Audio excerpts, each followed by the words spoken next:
मुरैना में अभूतपूर्व स्वागत हुआ कल राहुल जी का। वो उस भावना को, जिस भावना को राहुल जी आम परिवार, आम जनता, आम युवा, आम किसान के लिए बार बार अपने विचार देश के सामने रखते हैं, उसको बल मिला। ऐतिहासिक अभूतपूर्व मुरैना के जैसे चंबल की माटी है, जैसा चंबल का पानी है, वैसे ही चंबल का स्वागत और सत्कार क्या होता है, ये एक बार फिर प्रदेश ने और हमारे पूरे अंचल ने देखा। राहुल जी ने जिस तरीके के विचार दिए, आज आप लोगों ने प्रमुखता से अपने अपने समाचार पत्रों में और मीडिया संस्थानों के चैनल और सारी न्यूज़ की बहुत बड़ी खबरें बनी। मैं आप सबको धन्यवाद भी देता हूं कि वो भावना जो राहुल जी ने अग्निवीर को लेके देश के सामने किस तरह की समस्याएं आगे आएगी, या किसानों की समर्थन मूल्य को भारतीय जनता पार्टी ने बोला और किया नहीं, और कांग्रेस पार्टी एमएसपी को लेकर किस तरीके का विचार गारंटी देती है, दो बातों को आपने जिस तरीके से पूरे प्रदेश के सामने रखा, देश के सामने, मैं आपको धन्यवाद देता हूं। फिर ग्वालियर में जिस तरीके से राहुल जी का पलक पावड़े बिछाकर ग्वालियर की शानदार और जानदार जनमानस ने स्वागत और सत्कार किया, वो भी आप लोगों ने देखा और देश को बताया। आज हम घाटी गांव होते हुए जो स्वागत और सत्कार राहुल जी का हुआ सुबह, और उसके साथ साथ उन्होंने अपनी स्पीच दी जो अद्भुत थी, अकल्पनीय थी, जिसमें उन्होंने फिर एक मुद्दा उठाया कि किस तरीके से सामान्य वर्ग जो आम आदमी है उसको गरीबी की और महंगाई की मार पड़ रही है, और इससे देश का भविष्य में किस तरीके से नुकसान होगा। कल शिवपुरी के बाद गुना के बाद ब्यावरा, और बीच में 2-3 छोटे छोटे पैलेस जो जगह स्थान है, उनसे होके हम ब्यावरा के आगे नाइट स्टे होगा 4 तारीख के दिन। 5 तारीख के दिन वहाँ से हम चलेंगे शाहजहाँपुर, शाहजहाँपुर से मक्सी से उज्जैन, और उज्जैन के बाद राहुल जी का पूरे नाइट स्टे होगा। फिर 6 तारीख के दिन पहला बड़नगर उज्जैन का ही एक तहसील है, उसके बाद बदनावर जो धार का एक तहसील है, उसके बाद रतलाम, और रतलाम के बाद सेलाना, और सेलाना के बाद फिर वो राजस्थान में प्रवेश करेगी।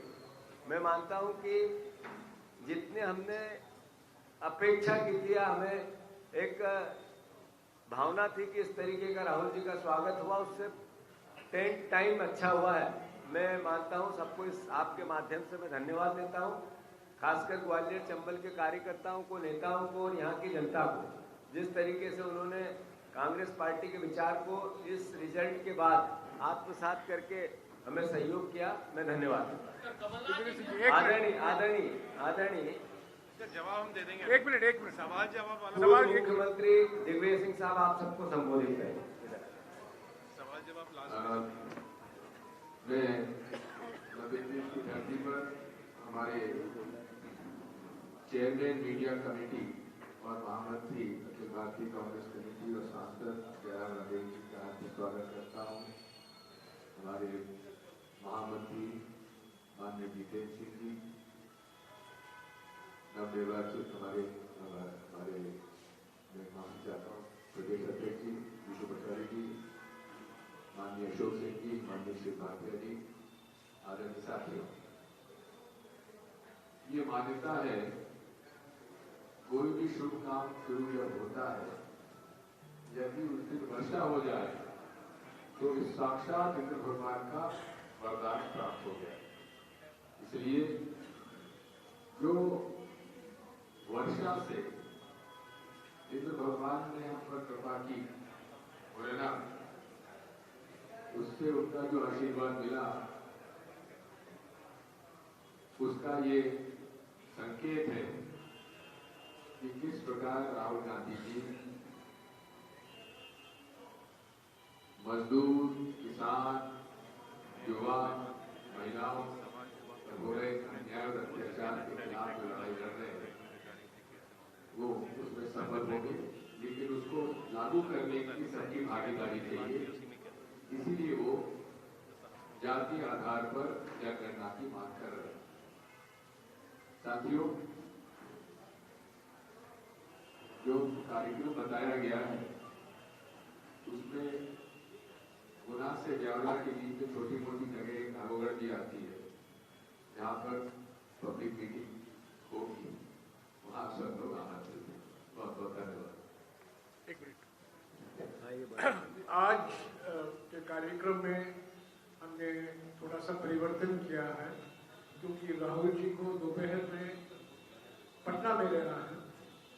आज पटना में एक विशाल विपक्ष पार्टियों की ओर से एक जनसभा है, रैली है। वहाँ कांग्रेस अध्यक्ष खड़गे जी भी रहेंगे और राहुल जी वहाँ गए हैं, इसलिए आज दोपहर को भारत जोड़ो न्याय यात्रा नहीं होगा। आज सुबह राहुल जी ने पूर्व सैनिकों से और जो युवा हैं अग्निवीर के लिए तैयार कर रहे हैं उनसे मुलाकात की और करीब 40 मिनट तक उनसे बातचीत हुई। क्या समस्याएं हैं पूर्व सैनिकों की, खासतौर से मध्य प्रदेश में, और जो युवा अग्निवीर स्कीम के तहत तैयारी कर रहे हैं, और ऐसे भी युवा हैं जिनको 2021 में आर्मी की ओर से, वायुसेना की ओर से, नौसेना की ओर से रिक्रूटमेंट होने वाली थी, पर तब अग्निवीर स्कीम की घोषणा हुई। तो इनकी भर्ती के लिए जो कोई कार्रवाई करने की जरूरत थी युवाओं को, उन्होंने उसको पूरा कर दिया था, पर उनको रिक्रूटमेंट लेटर नहीं मिला। ऐसे भी हमारे देश में करीब 1.5 या 2 लाख युवा हैं। कुछ युवा मुरैना, भिंड और ग्वालियर के भी हैं, और उन्होंने भी अपनी जो मांगे हैं जंतर मंतर में वो बैठे हुए थे कुछ दिन पहले। बाद में उनको धमकी दी गई, वहां से उनको हटाया गया। उन्होंने भी राहुल जी से अपनी बात रखी। अंत में मैं यही कहूंगा कि भारत जोड़ो न्याय यात्रा एक वैचारिक यात्रा है, और पिछले 50 दिनों में राहुल जी 5 न्याय के बारे में बार बार जिक्र कर रहे हैं। युवा न्याय, किसान न्याय, नारी न्याय, श्रमिक न्याय और हिस्सेदारी न्याय। और इन 5 न्याय में से 2 ऐसे गारंटी राहुल जी ने दिया है कांग्रेस पार्टी की ओर से, इंडिया गठबंधन की ओर से, कि किसान न्याय के लिए पहला कदम होगा एमएसपी को कानूनी दर्जा देना। उसके लिए एक विशेष कानून लाना लोकसभा में और राज्यसभा में, और जो न्यूनतम समर्थन मूल्य है वो डॉक्टर स्वामीनाथन के दिए हुए फॉर्मूले के आधार पर ही तय किया जाएगा। स्वामीनाथन जी को भारत रत्न तो दे दिया प्रधानमंत्री ने, चौधरी चरण सिंह को भी भारत रत्न दे दिया, पर जो एमएसपी का फॉर्मूला स्वामीनाथन जी ने दिया था कि जो खेती की लागत है उसका 1.5 गुना एमएसपी होना चाहिए, उसके बारे में कुछ बात नहीं की। और राहुल जी ने कहा है कि एमएसपी को कानूनी दर्जा दिया जाएगा और विस्तृत तरीके से जो खेती की लागत के अनुमान होती है उसको 1.5 गुना के स्तर पर एमएसपी तय किया जाएगा।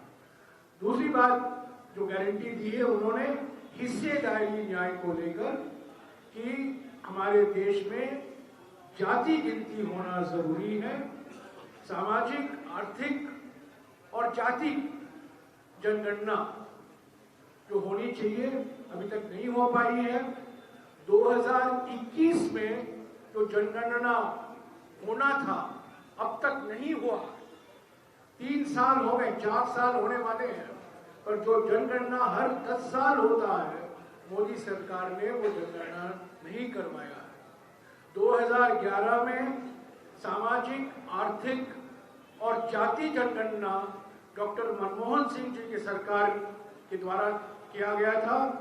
उसकी जाति जो नतीजे थे, जाति को लेकर जो 25 करोड़ परिवारों का जो जानकारी हासिल की गई थी, उसको अभी तक प्रकाशित नहीं किया है मोदी सरकार ने।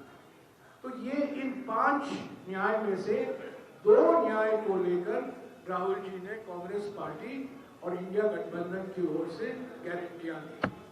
शुक्रिया। अभी आपके कुछ सवाल हैं तो हमारे पीसीसी अध्यक्ष, हमारे प्रभारी और दिग्विजय सिंह जी उसका जवाब देंगे। आज एक एक करके आप मैं बता हाँ जी, कमलनाथ जी के बारे में सवाल। मैं आपको निवेदन करना चाहूंगा। नहीं, ये नहीं है, ये ना ये वाला नहीं। हम लोगों के पास भी कुछ कॉल आए, हमसे भी बड़े सवाल हैं। वो कहते हैं कि राहुल गांधी जी से मुलाकात तक जो धक्के मिले उनको इधर से जो लीडरशिप। देखिए, माननीय कमलनाथ जी की जो बहन है, उनका हृदय का ऑपरेशन हो रहा है, इसलिए वो कल रात को वहाँ गए हैं उनकी बहन का इलाज करवाने के लिए। कल कमलनाथ जी वापस उज्जैन से कार्यक्रम में शामिल हो जाएंगे। आपने जातिगत जनगणना की बात की, कांग्रेस का मुद्दा है। भारतीय जनता पार्टी जातिगत आधार पर टिकट दे रही है, मुख्यमंत्री उसी आधार पर आपका एजेंडा तो छीन लिया। नहीं, बात ये राहुल जी जब जनगणना की बात करते, जातिगत जनगणना की बात करते हैं, तो उसके पीछे उनका जो सोच है, जो विचार है, वो बेसिक वो वर्ग जो आज भी गरीबी रेखा में या गरीबी में ज्यादा आते हैं, जो सामाजिक समरसता आर्थिक रूप से भी तभी बनेगी जब हम इक्वल राइट्स को, एक तरह से आर्थिक राइट्स को सबको देंगे। एक तरफ 20% लोगों के पास जो 80% संपत्ति हो गई है, और जो नरेगा में लिस्ट में देखेंगे 80% वही वर्ग आता है, या किसी भी ऐसे मजदूरी के वर्ग में देखेंगे तो 80% वही वर्ग आता है। तो अल्टीमेटली नेगेटिविटी नहीं, पॉजिटिविटी ये है कि आर्थिक जो ताकत है वो इस वर्ग को भी मिले, सामाजिक ताकत इस वर्ग को भी मिले, ओबीसी के वर्ग को, एसटी के वर्ग को, एससी के वर्ग को। इसका राजनीतिकरण टिकट देना या एक्स को देना और वाई को नहीं देना, ये विषय नहीं हो सकता है।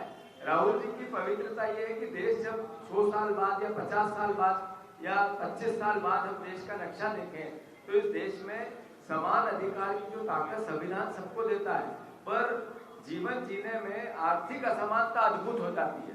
तो वो कौन लोग हैं? तो उसमें एसटी, एससी, ओबीसी ज्यादा ये, और असामान्य वर्ग में भी अपर साइड में भी गरीबी है, उस गरीब को भी इसके साथ जोड़ा गया। अल्टीमेटली आर्थिक असमानता कम कैसे हो, सामाजिक ताकत एक जैसी सबको कैसे मिले, इस फोकस पे वो ध्यान देते हैं। मैं मानता हूँ कि इससे अच्छा निश्चित रूप से कोई कदम नहीं हो सकता किसी भी राजनीतिक व्यक्तित्व और दल के लिए कि वो सबके लिए बात करे, गरीब के लिए करे, वंचित के लिए, उसको और डिटेलिंग जयराम जी करें। देखो, एक मिनट, हिस्सेदारी को सिर्फ विधानसभा के टिकट और लोकसभा के टिकट के नजरिए से मत देखिएगा। जो हमारी देश की संपत्तियां हैं वो किसके हाथ में है, कौन कंट्रोल करता है, किसके इशारे में चलता है, ये ही सवाल है। ये सवाल नहीं है कितने टिकट आपने दिए। ऐसे तो अनुसूचित जाति और अनुसूचित जनजातियों के लिए लोकसभा में, राज्यसभा में, विधानसभा में और पंचायत और नगर पालिकाओं में आरक्षण है, पर सवाल वो नहीं है। सवाल और बड़ा सवाल है कि देश की आर्थिक संपत्ति किसके हाथ में है, समाज के किस वर्ग के हाथ में है, और कौन सरकार को कंट्रोल करता है, हमारे उद्योग को कौन कंट्रोल करता है, अलग अलग जो हमारे लोकतंत्र की संस्थाएं हैं, न्यायपालिका है, मीडिया है, वो किसके हाथ में है। ये बहुत, मैं समझता हूं 1 साल 2 साल का सवाल नहीं है, दीर्घकालीन सवाल है, और ये सिर्फ गिनती के पहला कदम है। गिनती कोई जादू की छड़ी नहीं होती है, गिनती पहला कदम है, जनगणना पहला कदम है। और जैसा कि मैंने कहा, 1951 से लेकर हर 10 साल जनगणना होती है हमारे देश में, और उस जनगणना से अनुसूचित जाति, अनुसूचित जनजाति और अल्पसंख्यक की क्या आबादी है हमारे देश में, वो जानकारी हम हासिल करते हैं। 2021 में जो जनगणना होने वाला था उसको अभी तक मोदी सरकार ने नहीं कराया। तो अरे समझने की कोशिश कीजिए, 1 मिनट समझने की कोशिश कीजिए। पूरी 1 मिनट पूरी क्रोनोलॉजी समझिए, पूरी क्रोनोलॉजी समझिए। 2021 में जो जनगणना होने वाला था अभी तक 4 साल हो गए हैं, उन्होंने नहीं किया है। ये अनुसूचित जाति, अनुसूचित जनजाति सभी पर ये अन्याय है। मेरा आपसे एक भैया एक मिनट मेरी आप बात नहीं, कृपया करके मैं आपसे कुछ अर्ज कर रहा हूँ, कृपया करके हम पे बदले। आपके सारे क्वेश्चन लेंगे, बात भी करेंगे, पर ये तो तरीका नहीं हो सकता ना। सर ने कहा वो एक भैया एक आपसे ही पूछूंगा। भैया प्लीज मेरा निवेदन ये है, आप ही अब प्रश्न करेंगे पर मेरी बात नहीं होगी। ये ऐसे तो आप बड़े भाई हैं मेरा आपसे आग्रह ये है कि वो उत्तर दे रहे हैं। अगर उस बीच में ही आप सवाल करोगे तो न हम अपनी बात समझा पाएंगे, न आपके प्रश्न आप कर पाओगे।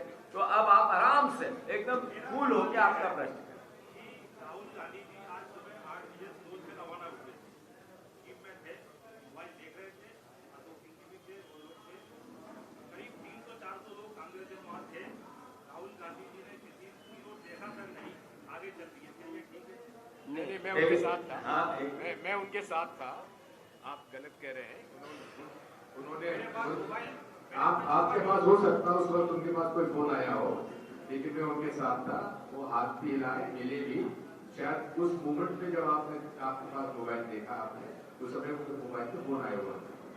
नहीं पर एक इसको क्लियर उन्होंने कर दिया। सर 1 मिनट ऐसे मत करना, ऐसे आप मुझे उत्तर देंगे ना भाई हो हमारे। मेरा निवेदन है कि राहुल जी यहाँ से 1 घंटे वहां तक गए, हैदराबाद तक के कॉन्स्टिट्यूंसी तक और मोरा तक, और वापस आए, लोगों से मिलने गए थे, बात करने गए थे, अपनी बात कहने गए। तो मैं मानता हूँ कि ये पवित्रता को हम सबको समझनी चाहिए। हाँ मैं ये पूछ रहा हूँ कि कांग्रेस सरकार इतने साल रही, अभी दलित को आदिवासी ऊपर नहीं उठ पाया, तो कांग्रेस ने किया क्या? भाजपा को अगर आप ठिकरा फोड़ रहे हैं, कांग्रेस ने क्या किया? मैं बता, कांग्रेस ने किया कि देश में संविधान लागू, जैसे ही कांग्रेस आई देश की आजादी के बाद, देश में संविधान लागू किया और बाबा साहब अम्बेडकर को उसका प्रतीक बनाया, पहली बात। दूसरी बात, जितने भी सामाजिक परिवर्तन हुए, सामाजिक क्रांति हुई एक तरह से अलग अलग विभागों में, वो कांग्रेस की सरकारें तब स्टेबल थी, तभी हुई। जहाँ तक प्रश्न है आज की नीट क्या हुई कि ये कोई बनाया हुआ प्रश्न नहीं है। ये भारत सरकार के आंकड़े ये कहते हैं कि 90 लोग, अगर देश की सरकार 90 ऑफिसर्स IAS चलाते हैं तो उसमें 3 ST SC के हैं, 3 SC के हैं, 3 ST के हैं, 1 आध 2 OBC के हैं। ये तो नेट पे है। तो अगर देश के इतने बड़े तंत्र पे इस 75%, 71%, 73% वर्ग के लोग काबिज नहीं होंगे तो वो इनके लिए सोचेंगे कैसे? एक ये परिवर्तन कोई राजनीतिक भाषा नहीं है। पूरी बात तो आप सुनो, आपने कहा तो उत्तर सुनो ना। तो ये कोई राजनीतिक भावना के साथ सवाल नहीं है। ये देश का 10 साल 20 साल बाद के भविष्य के लिए सवाल है कि आखिर इस देश पे 80% लोग वो हैं जिनके पास आर्थिक संसाधन सीमित है और 20% लोग वो हैं जिनके पास सारा आर्थिक संसाधन है। तो ये असमानता बढ़ेगी तो एक देश में क्रांति आएगी। ये सवाल है और कुछ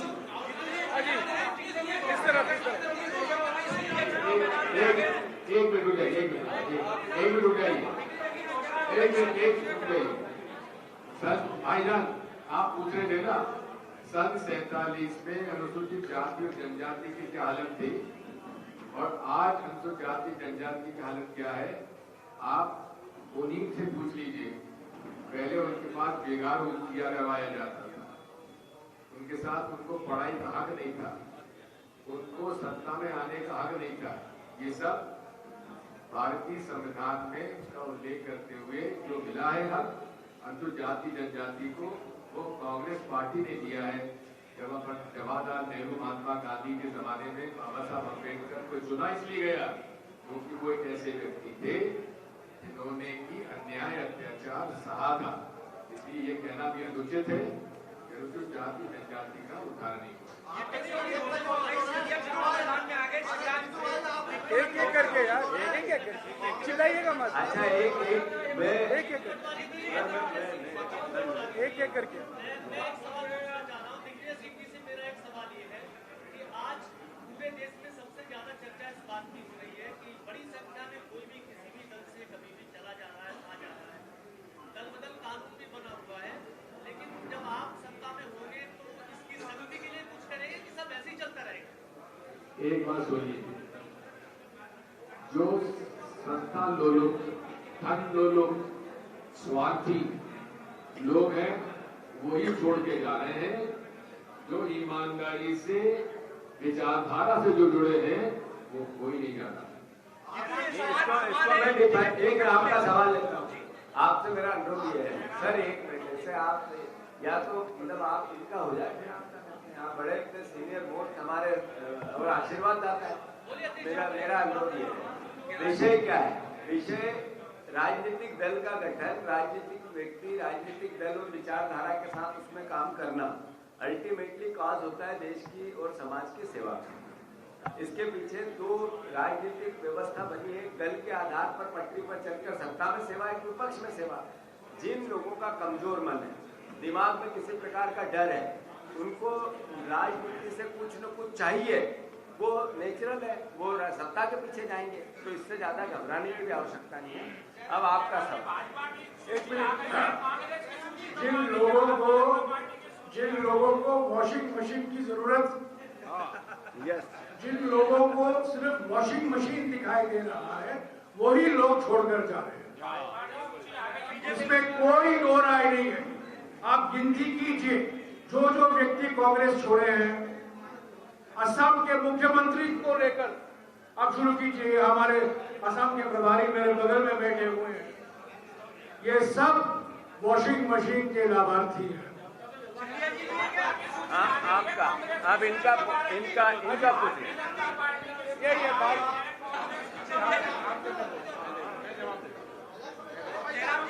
जयराम जी, सिंधिया जी भी वॉशिंग मशीन धुले क्या? सिंधिया जी भी वॉशिंग मशीन में धुले क्या? चुनाव में उतार दिया उनको। सभी को वॉशिंग मशीन की जरूरत है। कुछ लोगों को छोटे साइज, कुछ लोगों को मीडियम साइज, कुछ लोगों को जायंट साइज, बड़े बड़े साइज। सिंधिया जी उतर गए मैदान में। अरे सवाल आपका क्या सवाल था? लगातार कोशिश करती है बीजेपी ने कांग्रेस की क्या तैयारी है, कब तक सूची आ रही है कांग्रेस की, और क्या आपका फार्मूला है टिकट बांटने का? हमारे प्रभारी जवाब दें। देखिए,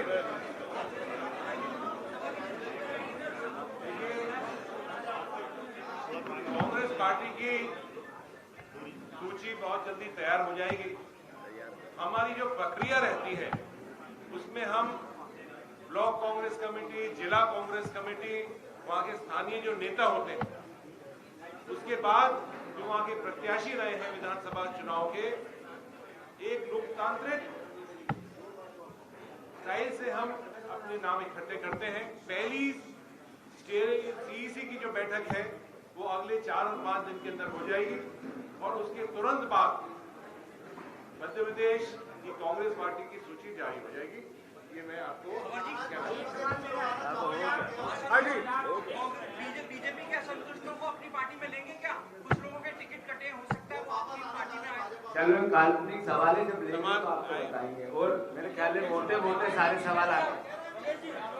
केपी यादव नारा हुआ करता था कांग्रेस पार्टी का कि जात पर न पात पर मोहर लगेगी। आज भी है। जो जाति गणना की हो रही है, अब क्या हुआ उसका? नहीं, आज हमारे को आप कवर नहीं कर रहे।